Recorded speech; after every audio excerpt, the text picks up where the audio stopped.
because we are in an information heavy culture. So we have all the information at our fingertips to do what we feel called and led to do. But if there's something on the inside going on that keeps us from executing with the tools that we do have, then no amount of extra tools or strategies or hacks or all of the things are going to help us move the needle forward if it's internal work that needs to be done. Hey everyone, and welcome to Called Forth. I'm Dawn Towne, author, speaker, and podcast host, diving deep with you each week to help you become laser focused on the mindset and strategies that are going to help you break through in life and purpose. Hello and welcome to this episode of the Called Forth podcast. If you're listening to this podcast, it's likely because you have a dream or a goal or something that you're working on and going after. And so what I want to dive into in this episode is how we can work through the question that we all ask ourselves. And that is my portion enough for my calling? Is what I have to give enough to get me started, to sustain me, to take me the long haul? Is what I have within me enough? And this might seem like a basic question, but the truth is you could have all of the strategies, all of the tools to get you started. But if there's any internal struggling that you are processing through, it can halt you from then using the tools and the strategies you know to do, because we are in an information heavy culture. So we have all the information at our fingertips to do what we feel called and led to do. But if there's something on the inside going on that keeps us from executing with the tools that we do have, then no amount of extra tools or strategies or hacks or all of the things are going to help us move the needle forward if it's internal work that needs to be done. And so that is what we're going to be diving into in today's episode. So if the first question is my portion enough? There's two different directions you can go with it. And it's, is my portion enough to get me started? And is my portion enough for my calling? So what I want to speak to first is my portion enough for my calling? And the way we can think through and process this is knowing that if God has laid something on your heart to do, then in any area where you're weak or you feel like there's some legitimacy to a gap in your skill set from where you are now to where you want to be, this is the place to invite the Lord in and trust Him that He's going to help you grow into the person that can sustain the level of growth that is needed to fill that gap. So you may not have all of the answers, all of the solution, all of the know-how to get where you want to be 10 years down the road, 5 years, even a year down the road, if you are in this phase of whittling away and working away at building something, a business, a nonprofit, a mission, a goal. But if the Lord has stirred this on your heart, He's given you the capacity to grow into the person that you need to be in order to accomplish the thing you're going after. And the second direction of this question, is my portion enough to get me started? The answer to this is yes. Because if this is stirring on your heart and you're processing with the Lord the steps to take, there are going to be micro things that you can do to start and to develop and grow and go. And so much of this is a mindset thing from the perspective of we have to learn to coach ourselves. We have to learn to self-coach.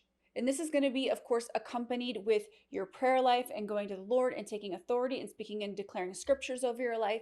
But it also, on the practical level, looks like self-coaching. So it is being intentional with your mindset. What are you thinking about? What are you allowing to roll around in your brain as your audio tape that goes on and on repeat? If you're working towards your goals and you start to see a lack or a gap, and you start looking at other people and comparing where you are at this point with where the next person is, this is where your self-coaching you steps in to say, hey, I'm not going to be distracted by what somebody else is doing. I'm going to stay in my lane, get laser focused, and at least work on what I have within my power to do right now.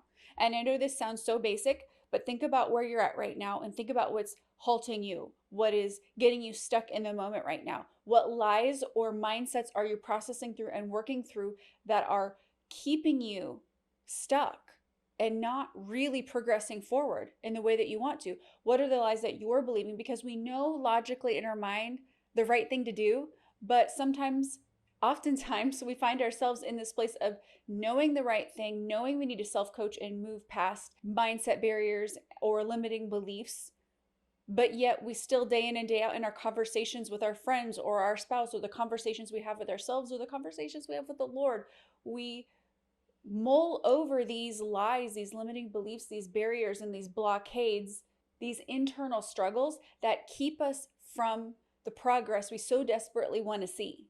So we know it in our mind what to do, but yet our behavior does not lend itself to executing on those things. And so we want to bridge the gap, and we want to self-coach ourselves through whatever it is that you are struggling with internally: self-doubt, imposter syndrome, frustration, discouragement, whatever it is for you. That self-coaching you has to come out of the woodwork and begin to speak truth and begin to speak the things that empower you. I mean, I want you to think about a really inspirational movie that you've seen and how you felt going into the movie, and then how you felt on the other side of that movie, walking out of the theater. We've all seen stories portrayed online, seen stories in movies, and we're so inspired by the underdog, the person that overcame all the challenges, and they went on to create and do these amazing things. And we think to ourselves, if they can do it, I can do it. But yet we can get lost in frustration and discouragement in our own story and our own life. And if we can be that self-coach to start to reframe the story of our life and begin to tell ourselves truths and to begin to work on the perception of how we're seeing our life in the moment, we can roll the tape for our own inspirational movie role and story and begin to see that where we're at now is not where we're going to stay. There is a future beyond the current set of circumstances. It's even sometimes just speaking that out and really getting excited, like getting yourself excited, knowing that you're going to find the beauty of where you're at now, but you also know this is where you're meant to stay. And that self-coach that's speaking and declaring and choosing to reframe thoughts is going to help pull you out of that muck and mire of frustration and disappointment so that you can become laser focused and start moving forward and not being held back by all of the mumble jumble junk that we can get lost in our minds. So the second question I want to ask in this episode is, how do we give ourselves grace for the complexities of life? Meaning the time that's divided, your energy levels, sickness, the fact that you have obligations, while still holding yourself accountable. So I'm going to repeat this.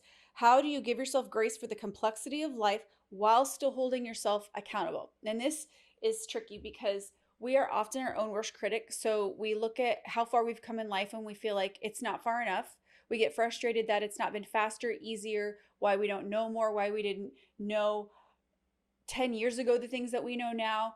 We can get lost in all kinds of frustrating mindsets and thoughts related to a lack of progress. But the truth is, there is complexities in life. You may be married, you may have children, you may have to care for an aging parent, you may have volunteer obligations because you've committed to the PTA board at school, or you believe strongly in volunteering some of your time where there's no strings attached just because you have a heart to serve, and that's a value for you, that's a belief that you have that's important. So all of your time isn't necessarily going to go to money-making activities. Maybe you've had sickness or health issues in your life.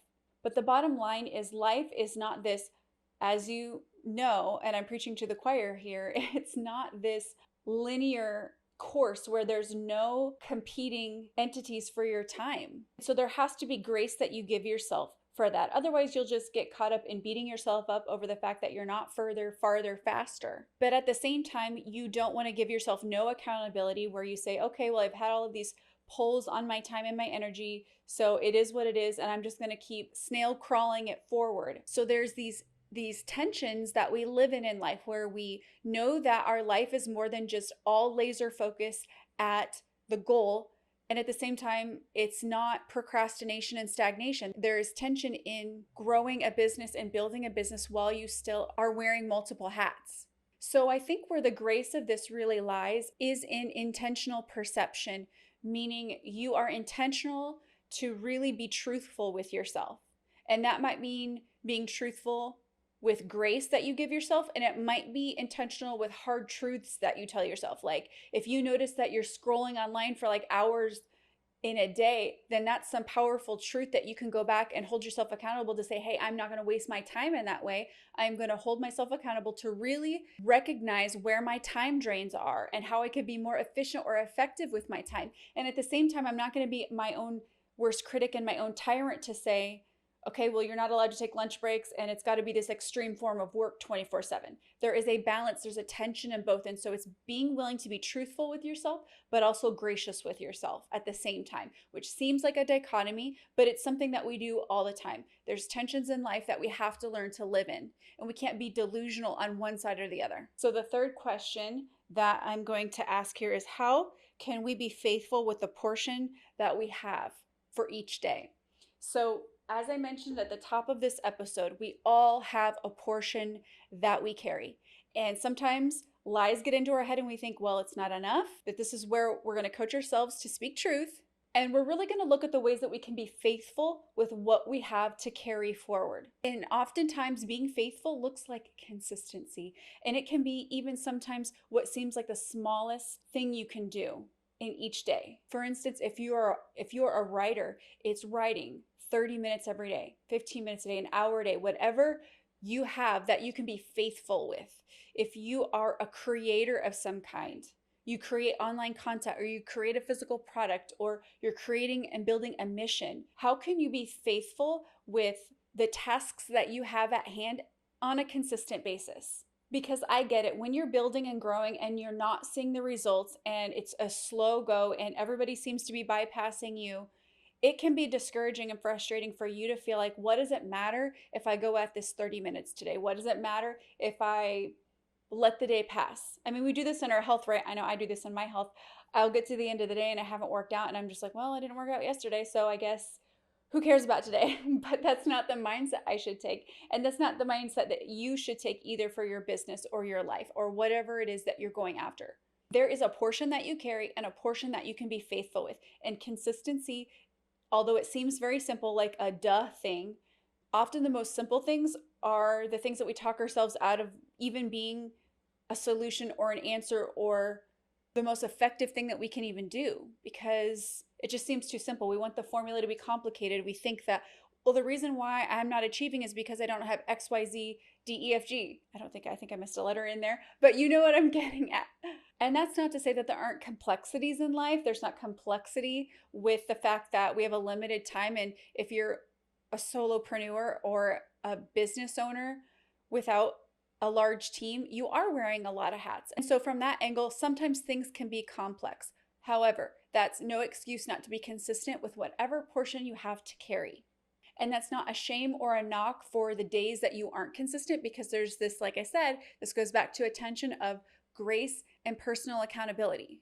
But it's keeping the main thing, and that is that you can be consistent with whatever consistency looks like for you. Maybe it looks like a larger block of time, but it's once a week that you carve out to work towards what you're building and growing and doing. Maybe it's small chunks of time every day. You can determine for you what that looks like for you, and there's no manual for how it has to look. You and God are the author of this story that you're writing with Him, so you can get creative in what this looks like. We hear inspirational stories all the time of people who have achieved, and maybe they had 4:30 a.m. routines, or they had some creative walk that they went on and that just spurred inspiration for them. And that might have worked for them. But don't hold yourself in this place of shame that you don't wake up at 4:30 in the morning, or you don't have this elaborate strategy and plan for how you get creative. You determine with the Lord what your time looks like and how you can get consistent in your schedule. So I hope this was a short but impactful pep talk, encouragement, hopefully real life application that you can use to pull yourself out of that rut of frustration and discouragement over your lack of progress, and realize that you have a portion to carry and that you can be faithful with it, and that what you have to carry is enough. If you were called, if God stirred it on your heart, and if you're feeling it, then it's your job to faithfully test those waters and walk it out and be willing to pivot and learn and grow, and trust that as you walk forward, you're going to be learning as you're growing and going. So your portion is enough to get you started. And I will be back here next week to talk to you more about ways that you can get laser focused and the strategies and tips to help you really make a meaningful impact in your life, in your business. That's all we've got for this episode of the Called Forth podcast. One thing that would really help both us and other new potential listeners is for you to rate this show and leave a comment in iTunes, Stitcher, or wherever you tune in to listen. Also, make sure to link up with us at www.dawntowne.com. That's DAWNTOWNE.com. And on social media. And please just share. Share this podcast with anyone who you think might enjoy it. Until next time, remember, you have been called forth.